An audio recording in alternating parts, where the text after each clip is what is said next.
The .NET Core podcast is supported by our listeners who have become patrons. To see a full list of the patrons, or to join them, head over to .NETCore.show/patrons.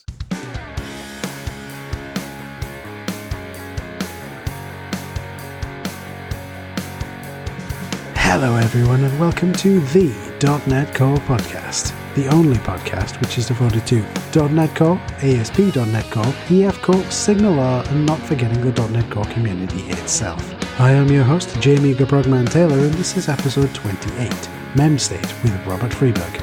In this episode, I interviewed Robert about memstate, the state of database technologies, and a little bit about his journey as a developer. Some of you may know Robert from his work on memstate or his work at DevRex Labs. So let's sit back, open up a terminal, type in .NET New Podcast, and let the show begin.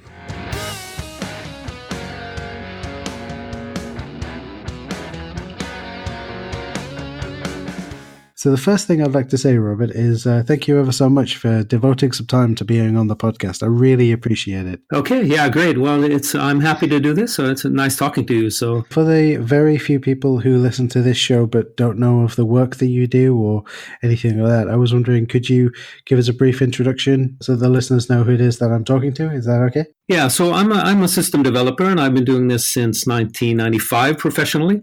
And I've been working as a trainer primarily. So about half of the time I do training sessions, and the rest of the time I do development gigs. And I've been doing this as a freelancer since, so like I said, 1995. That's a few years. Kind of started out on Commodore 64 and BASIC, and then worked my way through a PC and Turbo Pascal, Delphi, did some C, did some Visual Basic, and so on. Then I jumped on the .NET framework as soon as that came, and I've kind of been working with that ever since, primarily. But I do a lot of Linux and Perl as well, and I'm kind of all over the place with different languages. But I feel that C# is my primary language.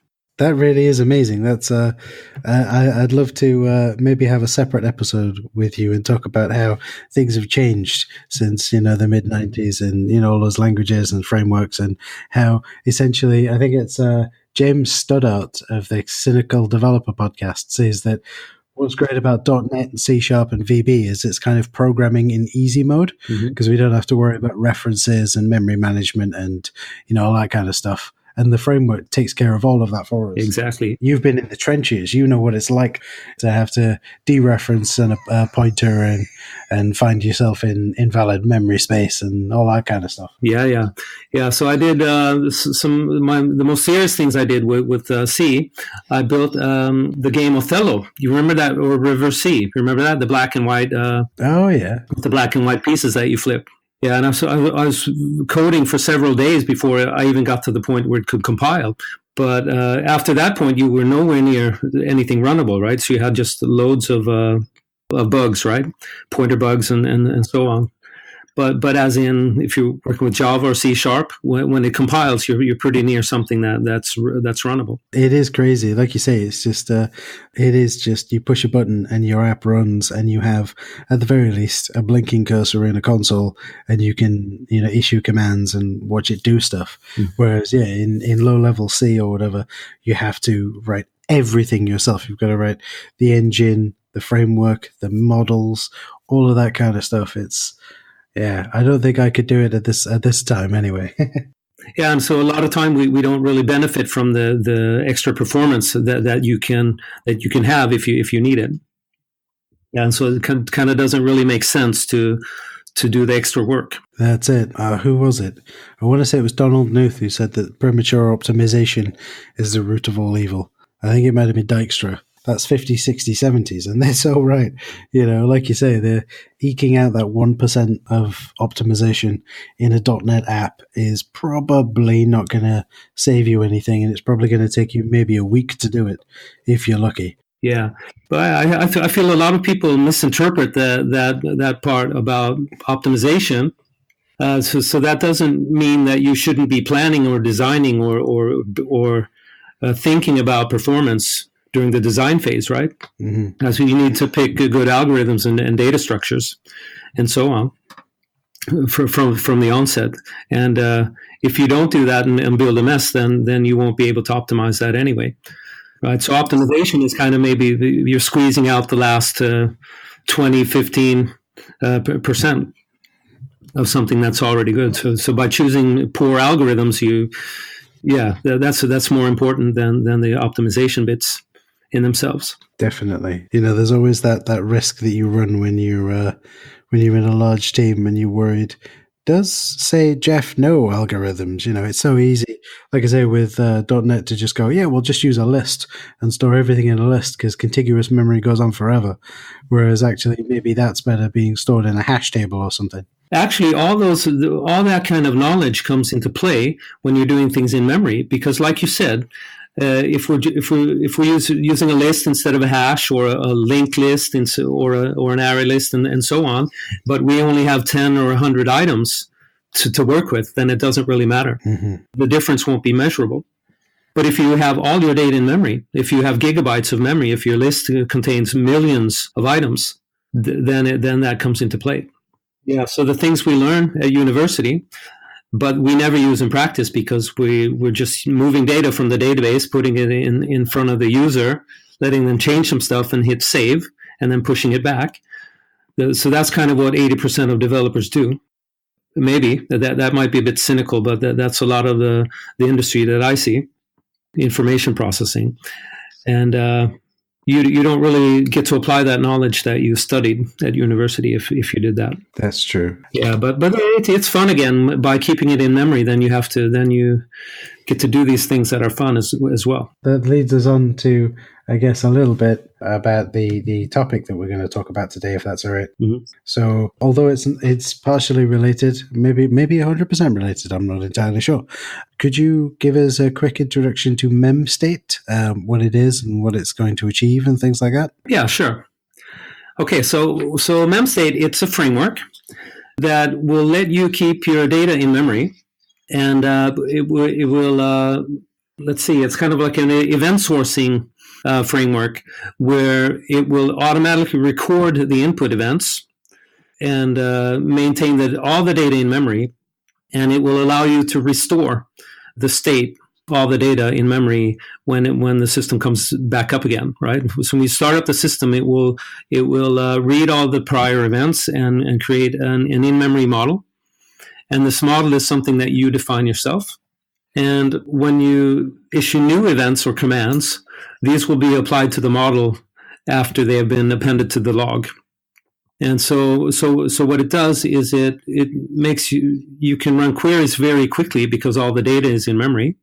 And also your write transactions are pretty fast too, because the limiting factor is taking a single command object and appending it to the log. That is the bottleneck in the transaction processing pipeline, right? And so you can do thousands, tens of thousands, maybe 100,000 write transactions per second, and at the same time you can do millions of reads or queries if the queries are simple, right? If you're just doing a simple lookup in a dictionary, then you can do millions of those. But reading a single row from the database, from a relational database, would be slower, right? And if you have a lot of ongoing write transactions at the same time, you can't get anywhere near that kind of throughput with a relational database. That's the main problem that we set out to solve, because we saw a lot of systems where the transaction processing was complex, right? And a lot of it's popular now to use an object relational framework, object relational mapping framework, like Entity Framework, for example. And so what you're doing there is for every business transaction, you're pulling some data from the database, right? And then you're doing some stuff on those entities. You're adding entities to the context, you're modifying existing, you're removing, and so on.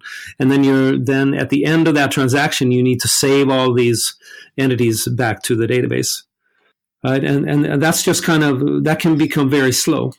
And if your transactions are very complex, then you can't do a single read. You might need to do multiple reads from the database and then do multiple transactions within a business transaction.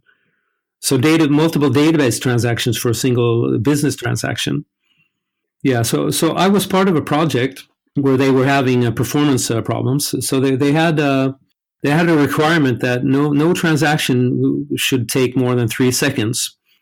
So it was kind of a system where people are working with data on the screen, and then very complex relationships across the data.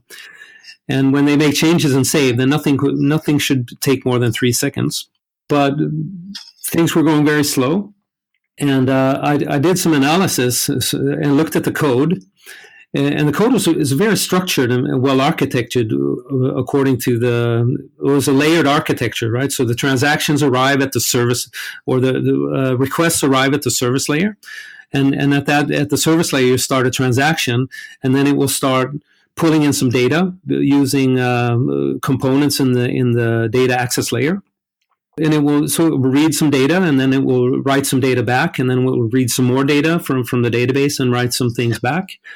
So the code was very structured, but there was kind of no control over how many round trips were going back and forth to the database and the duration of the database transactions.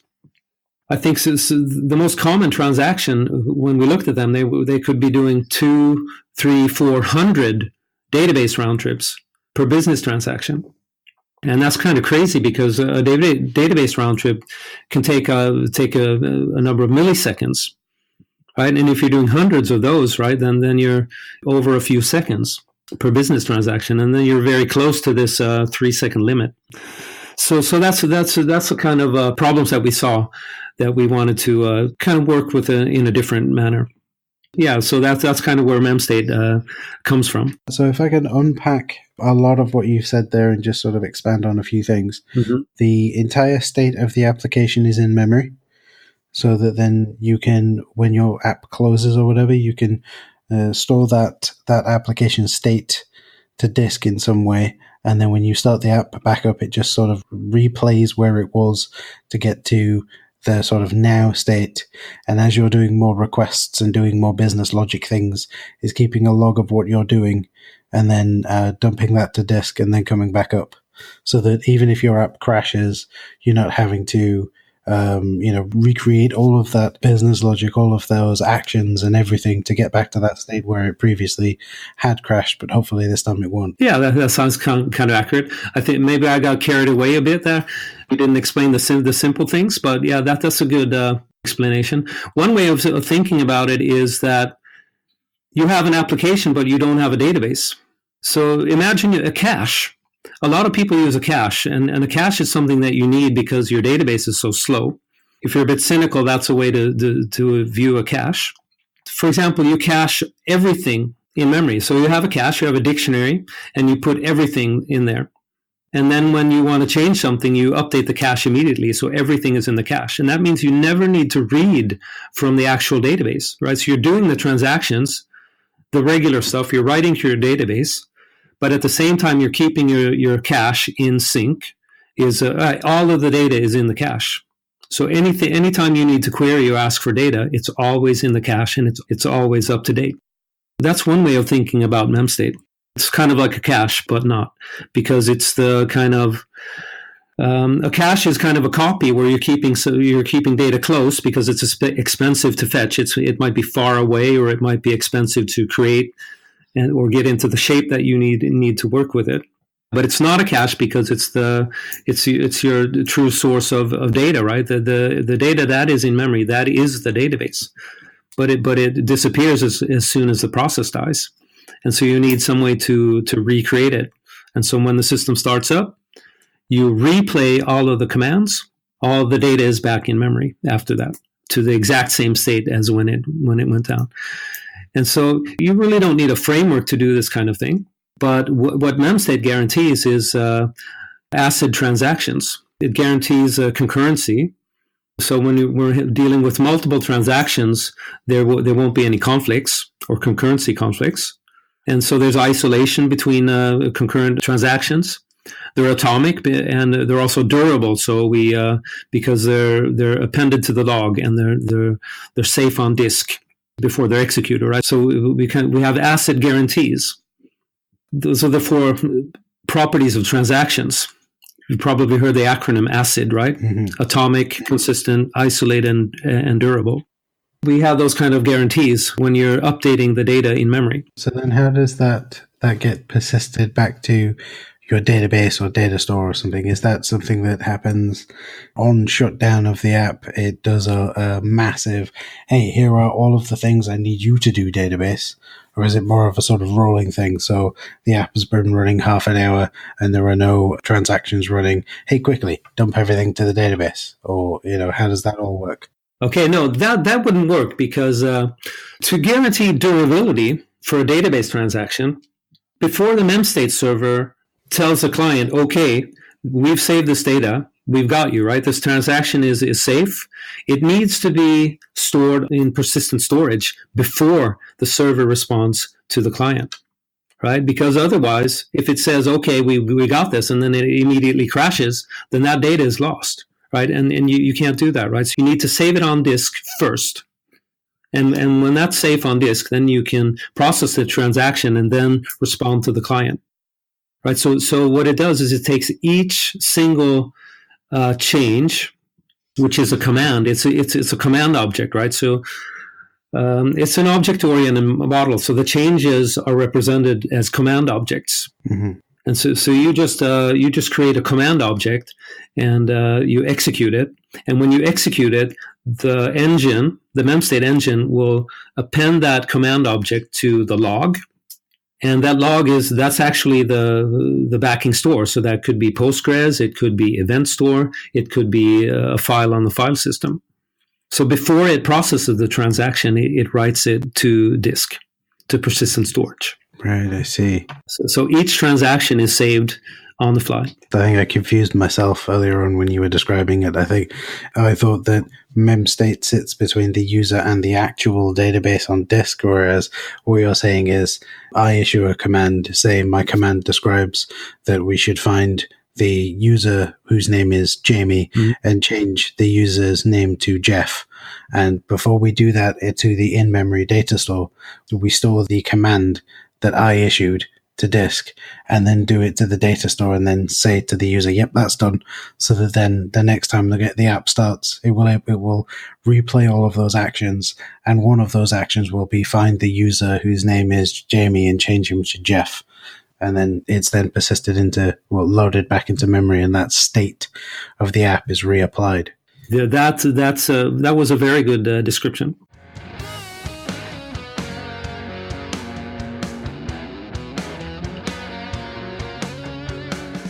Using memstate, I guess, requires a bit of rethinking as to how your app is meant to work. I mean, you mentioned a few times then about using command objects. Mm-hmm. So I guess, does that mean that memstate leans towards a command pattern, or is it just a case of you can still use a standard sort of N-tier or onion architecture or whatever pattern you like? Even maybe a singleton pattern. Please don't use singletons. A pattern for your app, and then as long as it can send something that represents a command to be run on that database. Yeah, well, so the command pattern is kind of forced because it's a framework. So your command objects, they need to inherit from a command class. Sure. Okay, and some of the fields on this command class are, well, there's an ID for the command, which is a GUID, and that's just to guarantee that we don't execute the same command multiple times and so on, right? Sure. Yeah, so you uniquely identify the commands and also with replication, because you can have multiple memstate servers that have the same state in memory. And of course, then you need to keep track of which commands you have executed and which are not executed and so on.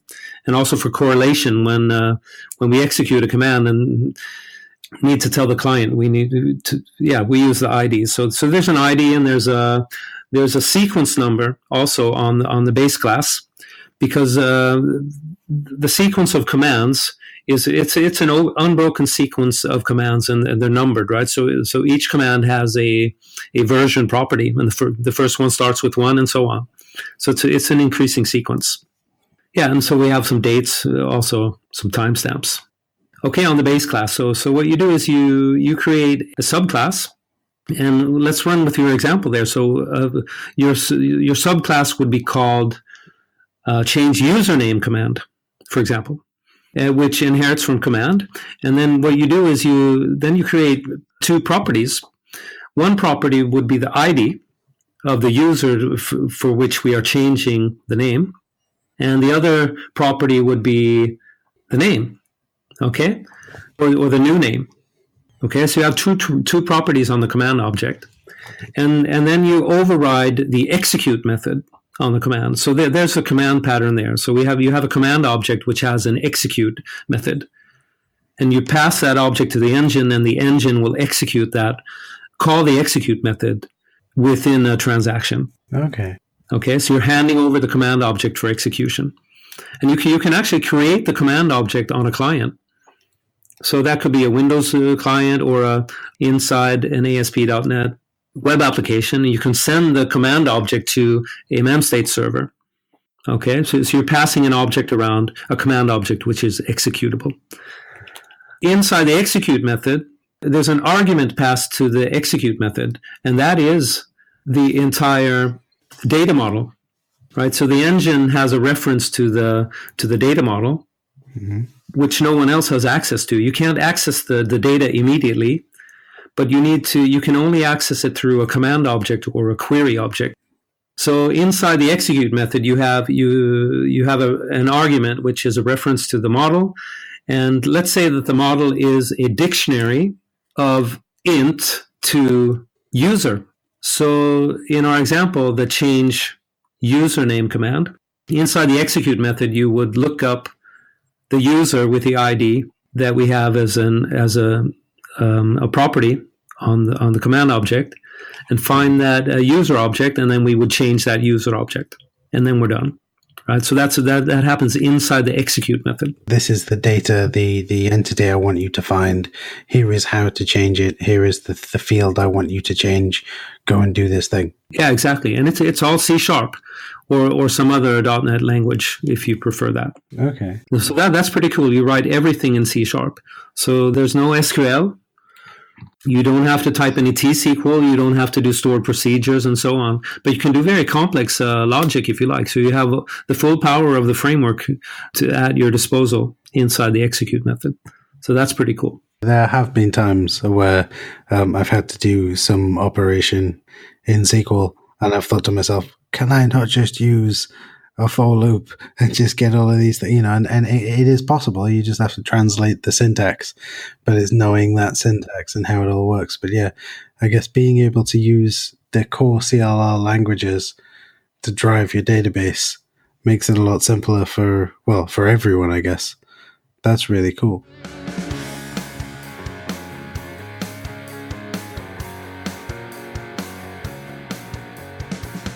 So then when you come to, let's say you have a memstate application running, and it has, there's hundreds of users hitting it, doing stuff.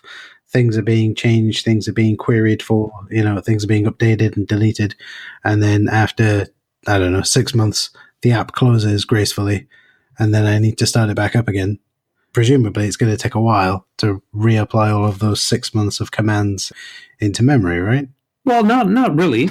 It sounds like that could be difficult, could take a lot of time, but it's actually pretty quick, because what you're doing is you're reading all these command objects from a sequential log on disk, and you can get kind of good throughput when you're reading data sequentially from disk.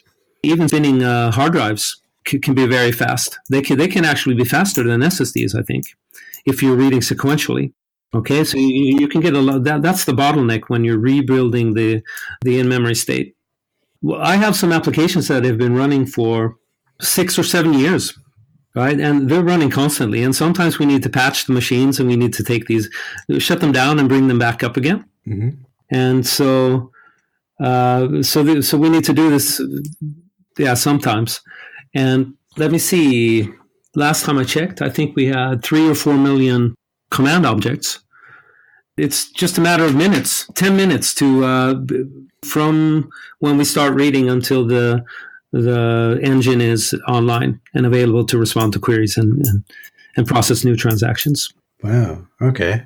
I guess in that aspect, you're limited to the amount of hard drive space and RAM, I guess, that the server has access to. Yeah, exactly. And so this pattern, and actually the pattern actually has a name that could be good to know. And let me see, Martin Fowler, we all know who that is. He has a blog post where he talks about something called memory image, the memory image pattern. So he has a blog post on that, and I recommend everyone go read that. So Google for memory image, and when you go back in time, you actually find even older references to the pattern. This is something that they did very early in embedded hardware, for example, in routers and switches and so on, because you need to have a lot of data. You need to be able to route things very quickly. You can't have a relational database or read your routing tables from disk and so on, right? Mm-hmm. Inside a router or switch. So it's very common to keep the data in memory and also save changes transactionally. So this approach to persistence is actually very old. And I started playing around with this all during the 90s, right? So before 2000. This is one of the earliest things I did. At that time, how much memory did we have in a machine? Almost nothing, yeah. Well, do you remember your first computer? Oh, dear, now you're going back some. So it was before the days of Windows. I had what's known as an Amstrad CPC 464, right? And I'm just literally going to look it up whilst I'm talking to find out exactly how much RAM it had. And it had 64K. Yeah, 64K of RAM. Seriously? Well, it wasn't an Intel machine, was it? With the these were released in the early 80s as a home PC, the Commodore 64 and things like that. But the first home PC we had maybe a megabyte or two of RAM. It was an old Windows 3.1 machine. Yeah, exactly. Yeah, so that's kind of crazy because we have thousands of times more memory in a normal laptop today. That's kind of crazy, isn't it? Yeah. So this idea wasn't really useful during the say 80s or 90s because we had so little RAM to play with, right? So you could impossibly fit all your data in RAM at that point in time. But towards the end of the 90s, we were getting more and more memory. And then it became possible to keep all the data in memory as the amount of memory increased. And then there was a bold person, a guy from Brazil. I forgot his name now. I'm sorry about that. He said that the amount of memory will increase faster than the amount of than the size of your data, right? So he kind of postulated that now we're home free, and this is the best way to keep data. And that relational databases are obsolete. And he said this already around year 2000, 2001, I think. Yeah, and so they built a framework in Java. And so in the Java world, they had something called Prevailer. And that's a framework that uses the same memory image pattern. But no one believed him. They said he was crazy. And now they say I'm crazy. Well, they said a lot of very smart people were crazy. So, maybe there's a pattern there. I think we're very fond of doing things the way we always have done. And it's kind of comfortable to stick with what we know, but it can be very rewarding if you try to go outside of the box.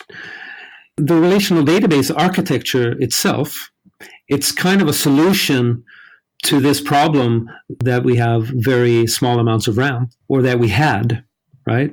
So the first relational database, well, say if we look at, say, Oracle was new in the beginning of the 80s.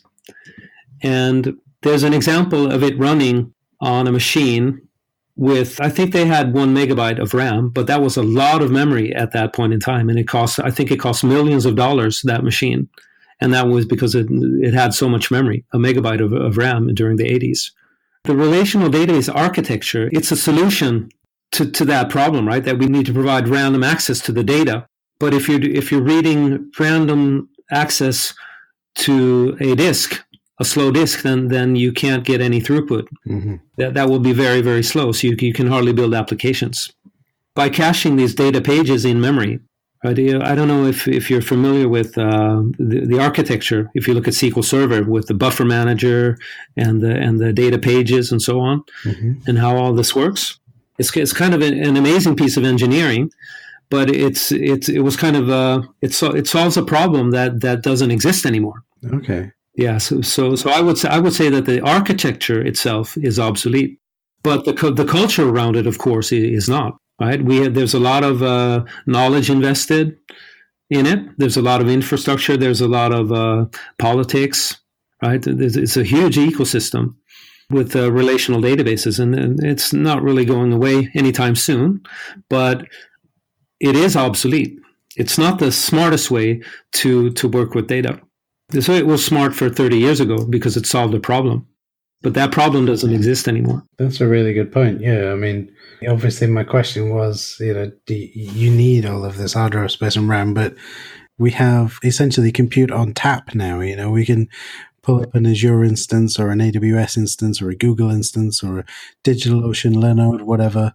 Name your infrastructure as a service company, and you could pull up an instance of whatever you want with as much RAM and hard drive as you'd like within minutes. Exactly, but you have to pay if you want a beefy instance on AWS. You'll have to pay a bit, and that's one of the drawbacks here, because if you're keeping all your data in memory, that's good if you need to access all of the data all of the time, right? If you're reading all of the bits of data almost all of the time, and you need it fast, then that's a good fit for memstate.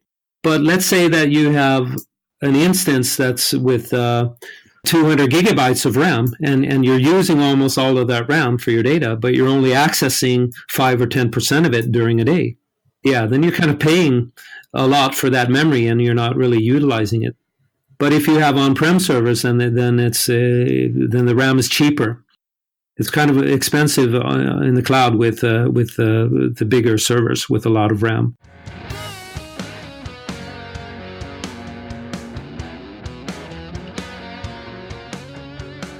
Does memstate allow me to almost kind of segregate the data and say, okay, this chunk of data here, these 5 million records are the most requested records. Let's have those and their history and memory and all that kind of thing, but have maybe a data store behind it with, all of our extra data, all the rest of the remaining data that we don't actually access so often. Is that something that memstate can do? Well, there's nothing built in that will do that for you, but you have to do it yourself. So if you have a dictionary with things in it, say users, that could be logged on users, right? And so when a user logs off, then you remove the user from the dictionary.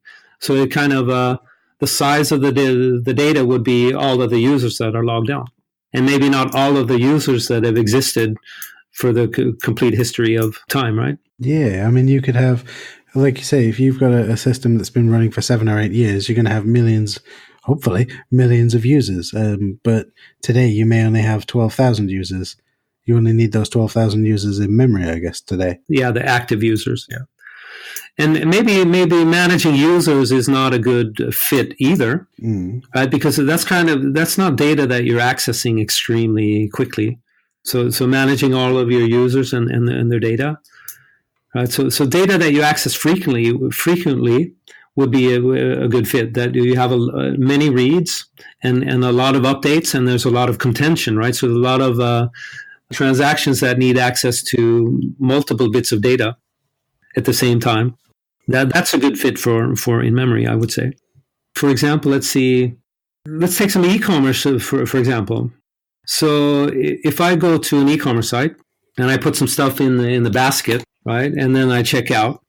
So the baskets and my activities during this session would be a good fit to keep in memory, right? So all of the users that are currently online or have something in a basket at this point in time, that's the data that you would keep in memory. But then when they check out and place the order, then that kind of becomes history or goes into some kind of a processing system, the order processing workflow, right? With delivery and credit checks and invoicing and payments and so on. That's a different kind of flow. But the sales process, when I'm checking out, that would be a good fit for in memory. Also, the inventory levels, right? Say if we have 3 items in stock and 2 people are trying to buy 4 items, you could oversell. But if you keep all the inventory in stock, then you could capture that kind of thing. Yeah, when there's a conflict, when there's not enough in stock. I like it, yeah, because then you don't have the round trip to go back to the data store to get the current quantity, subtract by 2. Oh, wait, now, Jamie and Robert have both checked out at the same time. We have to then fight to get to the database faster for Robert's transaction to go through and mine to be refused. Whereas because it's all in memory, as soon as we both hit checkout, it hits the in-memory store, then bounces back straight away rather than going all the way to the database and all the way back. Yeah, exactly. A lot of these e-commerce sites, they have old legacy systems, and they can't respond that quickly to inventory, and the inventory might not be even up to date, right? Because there might be some orders in the pipeline, and everything just so slow and complicated. So it's kind of impossible to show online the exact inventory. But I think it could be a business benefit if you could show those the exact inventory at any given point in time, right? Because it's not fun to make an order and you think you're getting something tomorrow, but then they didn't have it in stock, and you have to wait a week. They might tell you after you place the order because they really want your order, right? And so they'll let you place the order, and then they'll tell you a little bit later that it might be delayed. I had something very similar very recently as we're recording. So the tail end of 2018, I ordered a custom PC. I have built them in the past. I just don't get the time these days to put them all together myself. So went onto a specific, very reputable website for ordering a custom PC, designed the entire system, picked out a case, picked out the motherboard, the specific RAM and all that kind of stuff, and then hit order. And then 4 days later, they said, oh yeah, we don't have the case or the PSU or the motherboard. So you're going to have to wait an extra 2 days. But for me, it's 2 days. But for someone who needs the machine right now, maybe it's an important purchase for a company, maybe it's an emergency purchase for something, I don't know, then yeah, it would make sense to have the most recent quantities of items being displayed to the user.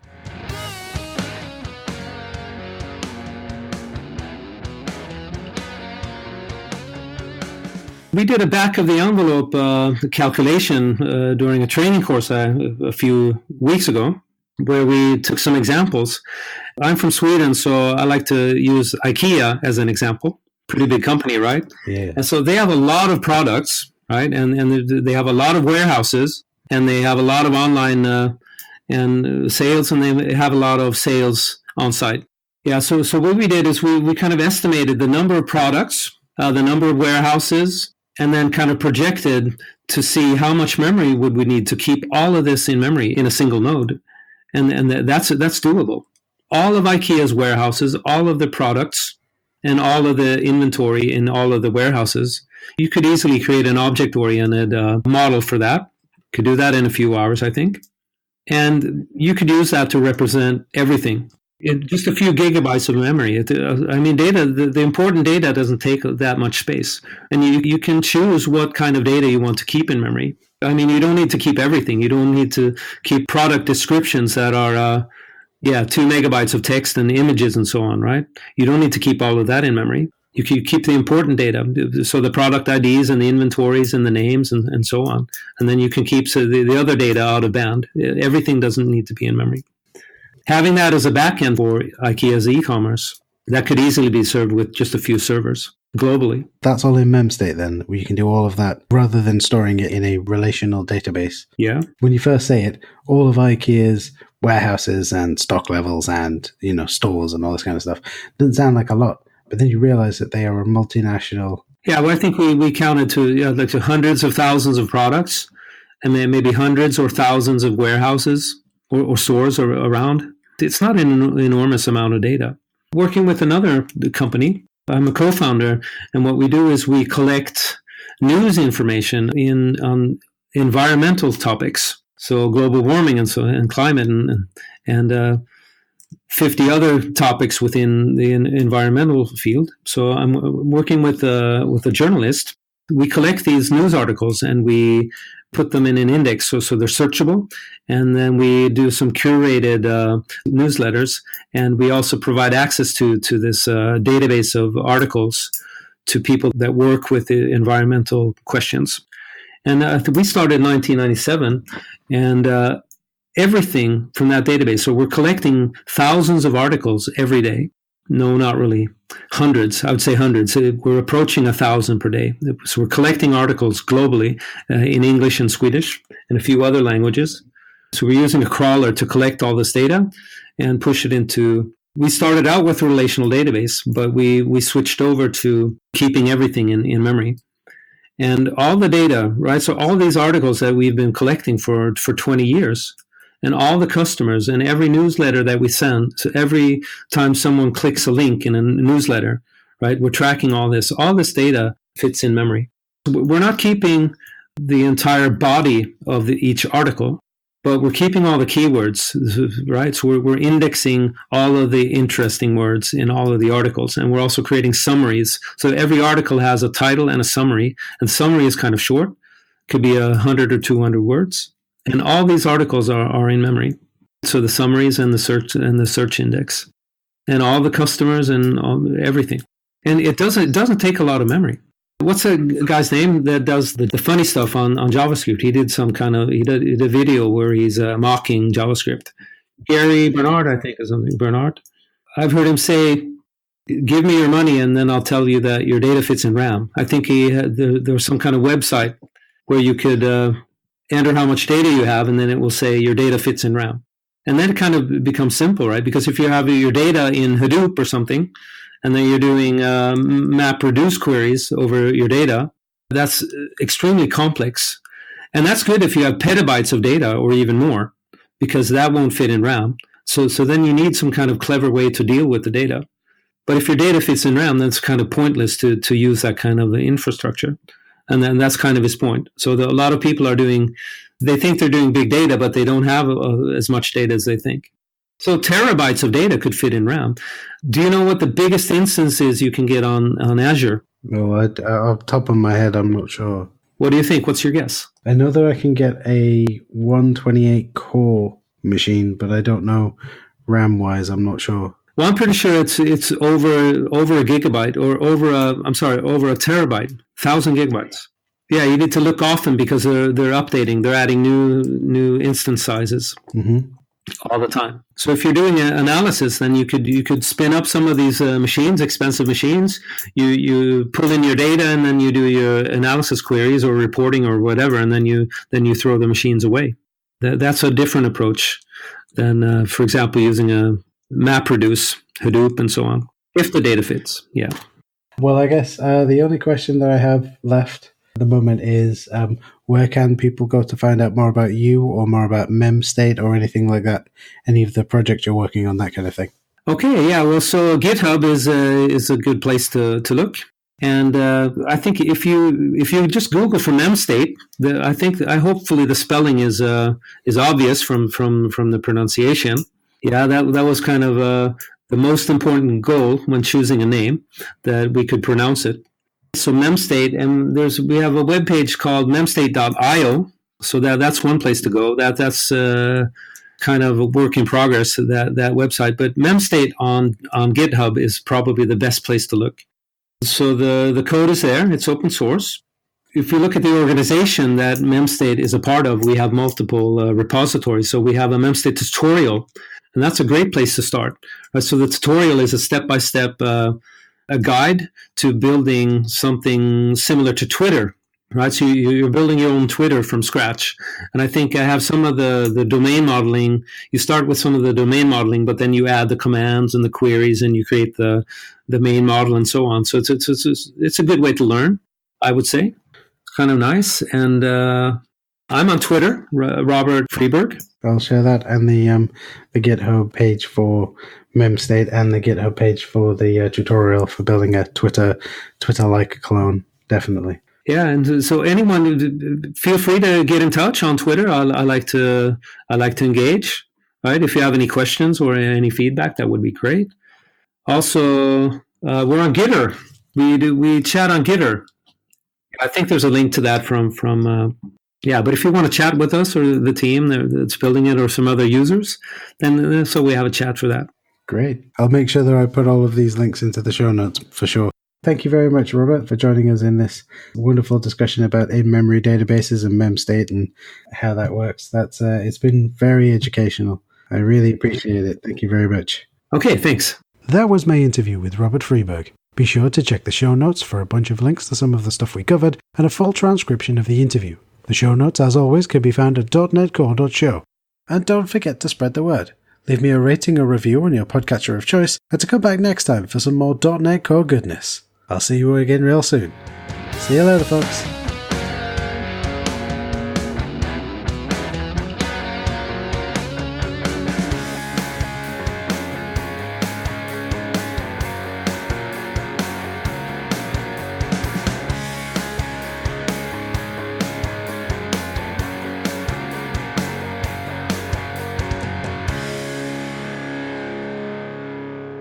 The .NET Core podcast is supported by our listeners who have become patrons. To see a full list of the patrons, or to join them, head over to .netcore.show/patrons.